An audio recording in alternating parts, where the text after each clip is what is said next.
Ó Mãe Santíssima, intercedei por nós para que possamos bem compreender os ensinamentos de vosso Divino Filho, nosso Senhor e Salvador Jesus Cristo, e as explicações dos pais da Igreja.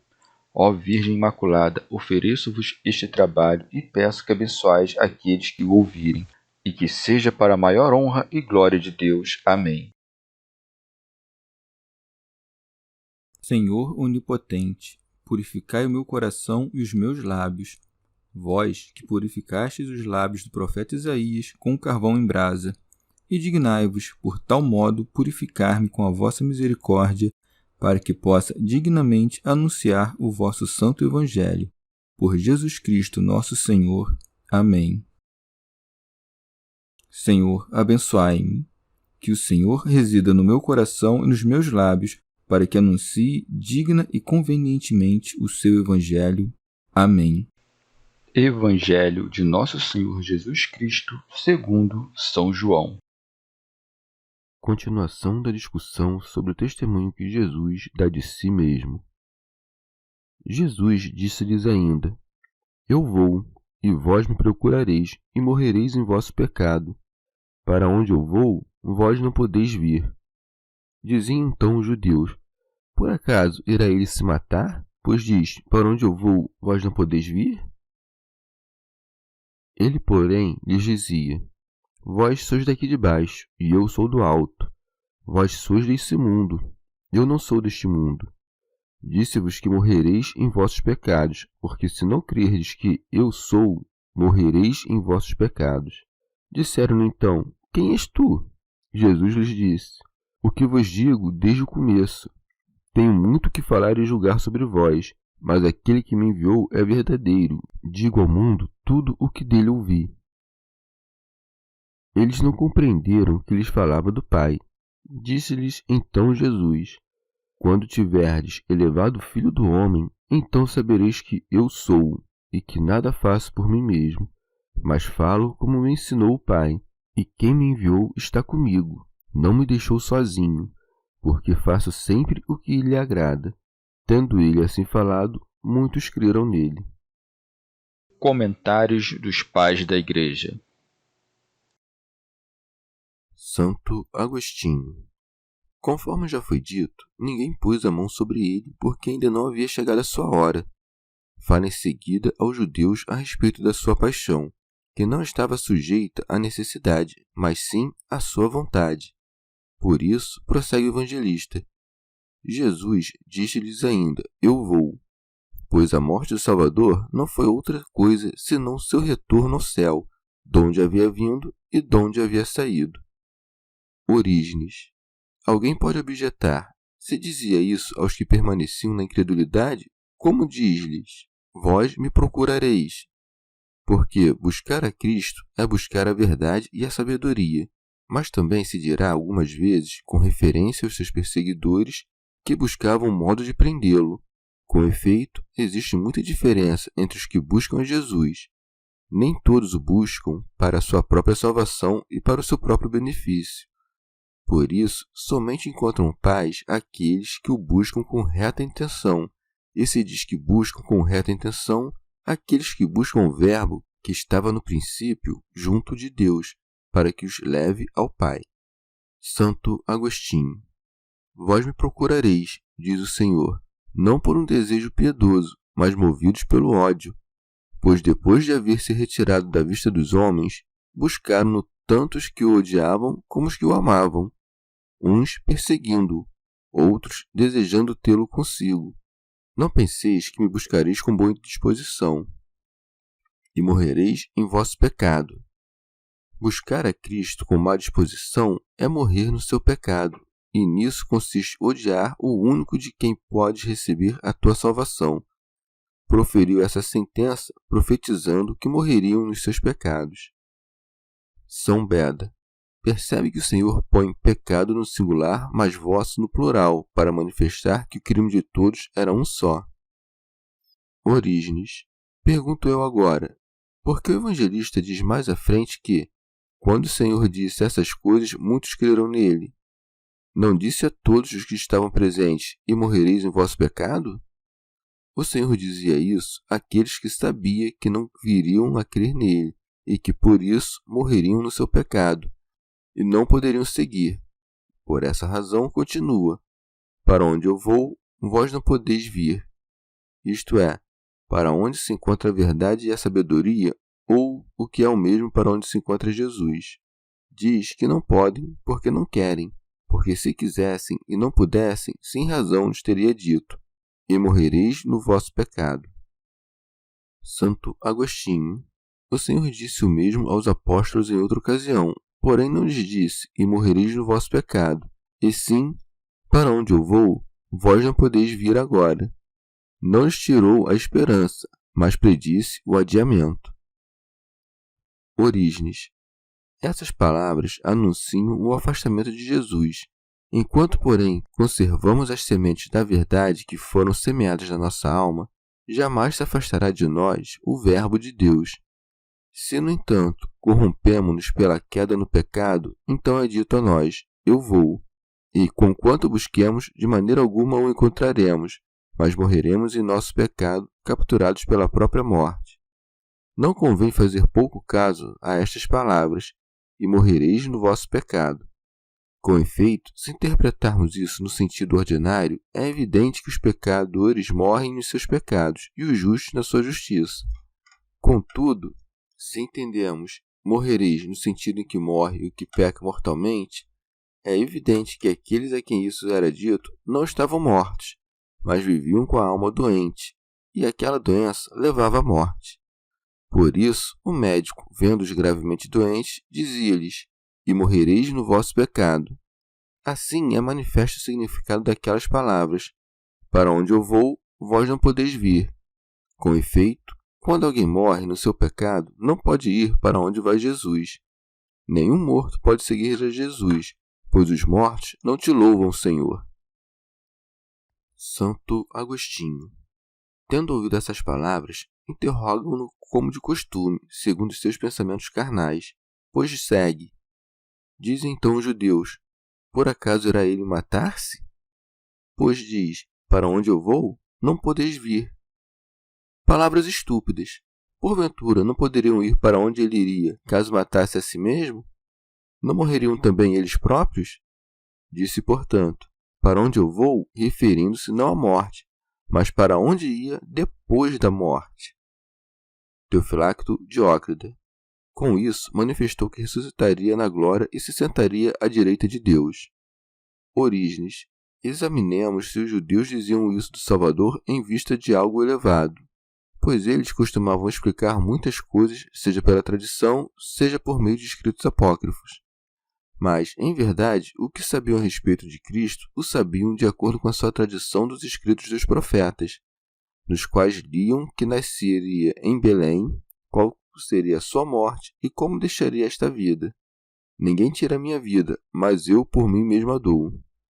Portanto, quando dizem aqui: por acaso ele irá se matar, não o dizem no sentido mais óbvio, mas segundo alguma tradição dos judeus a respeito do Cristo. Com efeito, quando diz eu vou, manifesta que tinha poder sobre a sua própria morte, para abandonar voluntariamente o próprio corpo. Penso, porém, que traziam à tona essas tradições que lhes tinham sido legadas acerca da morte de Cristo, não para o louvar, mas como escárnio. Disseram: por acaso irá ele se matar? De fato, deveriam ter dito para glorificá-lo. A sua alma, quando lhe aprouver, deixará o seu corpo? O Senhor fala aos homens que sabem as coisas terrenas como a homens terrenos. Prossegue. Ele dizia-lhes: vós sois daqui de baixo, isto é, sabeis as coisas da terra, e não tendes o vosso coração voltado ao alto. São João Crisóstomo. Como dizendo: não causa admiração o que penseis desse modo, pois sois carnais e não entendeis nada espiritual. Eu venho do alto.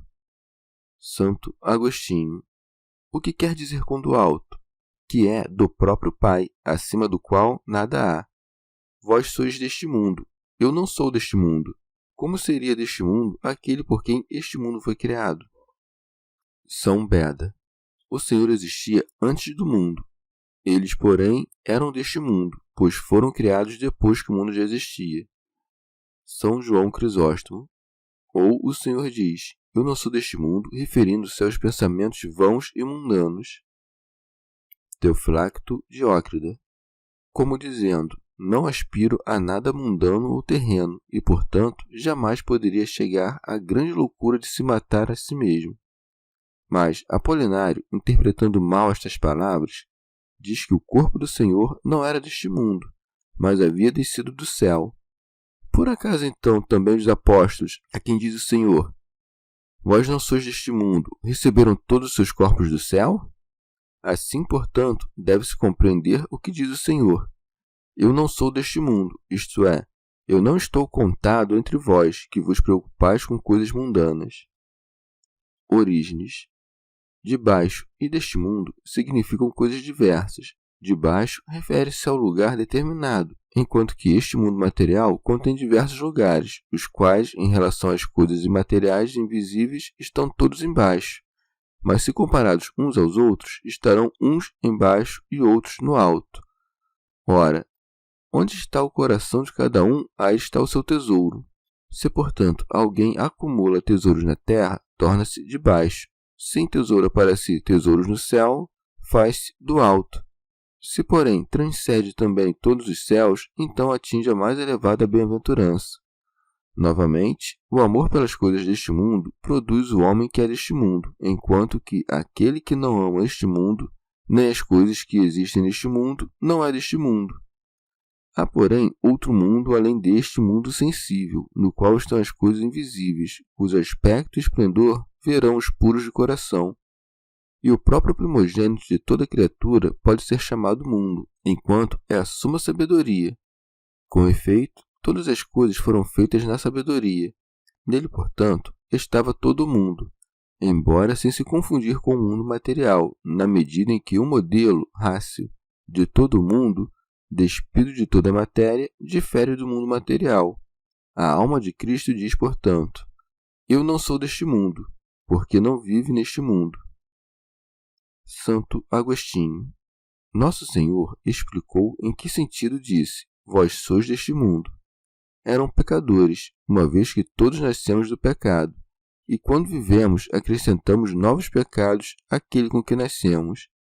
Toda a infidelidade dos judeus consistia não em ter pecado, mas em morrer em seus pecados. Por isso, acrescenta o Salvador. Disse-vos que morrereis em vossos pecados. Penso que muitos dos que ouviram o Salvador criam nele, e que não diria a todos aquela sentença terrível, morrereis em vosso pecado. Se fosse assim, tiraria a esperança também àqueles que acreditavam nele. No entanto, deu-lhes esperança ao acrescentar, porque se não crerdes que eu sou, morrereis em vossos pecados, como dizendo, logo, se acreditais que eu sou, não morrereis em vosso pecado. São João Crisóstomo. Se o Senhor veio destruir o pecado, e o pecado não é removido a não ser pelo batismo, nem pode ser batizado quem não crê, é necessário que quem não crê deixe esta vida tendo o homem velho, isto é, o pecado, não só porque não crê, mas também porque parte com os seus antigos pecados. Santo Agostinho, quando disse, se não crerdes que eu sou, embora não tenha acrescentado nada, deu a entender muito, pois também Deus dissera a Moisés, eu sou o que sou. Mas como devo compreender estas palavras, eu sou o que sou, e, se não crerdes que eu sou, como se as outras coisas não fossem? Considerando que qualquer outro ser, por mais excelente que seja, se é mutável, não é verdadeiramente. Examinemos a mudança das coisas e veremos que elas foram e serão. Volta-te a Deus, porém, e descobrirás que Ele é e nele não há tempo passado. Portanto, para que tu também sejas, eleva-te além do tempo. Estas palavras, se não crerdes que eu sou, morrereis em vossos pecados, não me parece significar outra coisa senão, se não crerdes que eu sou Deus. Demos graças a Deus que disse, se não crerdes, e não, se não compreenderes, pois quem o seria capaz de compreender? Orígenes. É bem sabido que quem morre em seus pecados, ainda que diga que crê em Cristo, não crê verdadeiramente, porque quem crê em sua justiça não comete nenhuma injustiça. O que crê em sua sabedoria não faz nem diz nada inconveniente. Assim, se examinares os demais atributos de Cristo, convencer-te-ás de que quem não crê em Cristo morre em seus pecados, pois, inclinando-se ao contrário do que reconhecemos em Cristo, morre em seus pecados. Santo Agostinho. Como o Senhor lhes havia dito, se não crerdes que eu sou, morrereis em vossos pecados, indagavam-no para saber em quem deviam crer para não morrer em seus pecados. Por isso prossegue o evangelista. Disseram-lhe então, quem és tu? São João Crisóstomo. Deve-se considerar a falta de inteligência dos judeus, que depois de tanto tempo, de tantos milagres e de tantos ensinamentos, interrogam-no, quem és tu? O que lhes responde Cristo? O que vos digo desde o começo, como dizendo, não sois dignos de ouvir minhas palavras, quanto menos de ouvir quem eu sou. Tudo o que falais é a fim de me pôr à prova, e por tudo isso eu vos poderia acusar e punir. Por isso segue. Tenho muito que falar e julgar sobre vós. Santo Agostinho. O Senhor dissera antes que não julgava ninguém. Assim parece haver contradição entre não julgo e tenho a julgar. Diz não julgo, referindo-se ao tempo presente, mas quando diz tenho a julgar, refere-se ao futuro, como dizendo, serei verdadeiro no juízo, porque, como sou filho do que é veraz, eu sou a própria verdade. Por isso segue, mas aquele que me enviou é verdadeiro. O Pai é verdadeiro não por participação, mas gerando a verdade. Por acaso podemos dizer, mas é verdade que ele é veraz? Se disséssemos isso, começaríamos por dizer que o Filho é maior que o Pai. São João Crisóstomo. Diz isso para que não pensemos que, ouvindo todas essas coisas, não os pune por impotência ou por não conhecer os seus pensamentos e as ofensas que lhe fazem. Teofracto Diócride. Ou, como dissera, tenho muito que falar e julgar sobre vós, guardando seu julgamento para o futuro, acrescentou, mas aquele que me enviou é verdadeiro, como dizendo, embora não tenhas fé, é verdadeiro meu Pai, que estabeleceu o dia da vossa retribuição. São João Crisóstomo, como dizendo, o Pai me enviou, não para julgar o mundo, mas para salvar o mundo. O Pai é verdadeiro, pois não julgo agora a ninguém, mas digo o que interessa à vossa salvação, não o que pode influir sobre a vossa condenação. Por isso segue, digo ao mundo tudo o que dele ouvi. Alcuino. Ter ouvido do Pai é o mesmo que ser do Pai, pois recebe a audição daquele de quem recebe a essência. Santo Agostinho. O Filho, que é igual ao Pai, glorifica-o, como dizendo, eu dou glória àquele de quem sou filho. Como então tu te ensoberbeces contra aquele de quem és servo? Alcuino. Quando os judeus ouviram-no dizer, aquele que me enviou é verdadeiro, não compreenderam de quem falava, por isso acrescenta-se, eles não compreenderam que lhes falava do Pai. Com efeito, ainda não tinham aberto os olhos do coração para compreender a igualdade entre o Pai e o Filho. Santo Agostinho. Tendo o Senhor dito, aquele que me enviou é verdadeiro, os judeus não compreenderam que dizia isso se referindo ao Pai. Contudo, vi ali alguns que haveriam de crer depois da sua paixão, e por isso segue. Disse-lhes então Jesus, quando tiverdes elevado o Filho do Homem, então sabereis que eu sou. Recorde aquilo que é dito no Êxodo, eu sou o que sou, e compreenderás o que quer dizer eu sou, como dizendo, deixo para então o vosso conhecimento, para que assim possa se realizar a minha paixão. Segundo o vosso modo de entender, compreendereis quem eu sou quando tiveres levantado o Filho do Homem. Fala da exaltação da cruz, porque nela foi exaltado, quando dela pendeu. Convinha que isso se cumprisse pelas mãos daqueles mesmos a quem diz agora essas coisas, mas que logo haveriam de crer nele. E porque, a não ser para que ninguém desesperasse, por mais grave que fosse o crime que haja cometido, recordando que o Senhor perdoou aqueles o homicídio que cometeram matando o próprio Cristo. São João Crisóstomo. Também porque não os pôde converter à força de tantos milagres e pregações tão sublimes, lhes fala da cruz, dizendo-lhes, quando tiverdes elevado o Filho do Homem, então sabereis que eu sou, como dizendo: credes que vos livrareis de mim quando me mateis. Mas eu digo que então conhecereis, tanto pelos milagres como pela minha ressurreição e pelo vosso cativeiro, que eu sou o Cristo, o Filho de Deus, e que eu não sou inimigo de Deus. Por isso acrescenta: e que nada faço por mim mesmo, mas falo como me ensinou o Pai. Assim falou, dando a conhecer nisso a igualdade de essência e que nada falava fora do entendimento do Pai, como dizendo: pois, se eu fosse contrário a Deus, não teria movido tamanha ira contra aqueles que não me ouviram. Santo Agostinho. Como o Senhor dissera: então conhecereis que eu sou, dando a conhecer que toda a Trindade participava da mesma essência, para não dar margem ao erro dos tabelianos, acrescentou: e que nada faço de mim mesmo, como dizendo: não nasci de mim mesmo, porque o Filho é do Pai e é Deus. Não deixeis que estas palavras, mas que, como o Pai me ensinou, assim falo, sejam para vós ocasião para pensamentos segundo a carne. Não imagineis que tendes à vista dois homens, o Pai e o Filho, e que o Pai fala ao Filho como fazes quando dizes ao teu filho. Que palavras poderia o Pai dizer à única palavra? Se, pois, o Senhor fala aos nossos corações sem som algum, como falará ao seu Filho?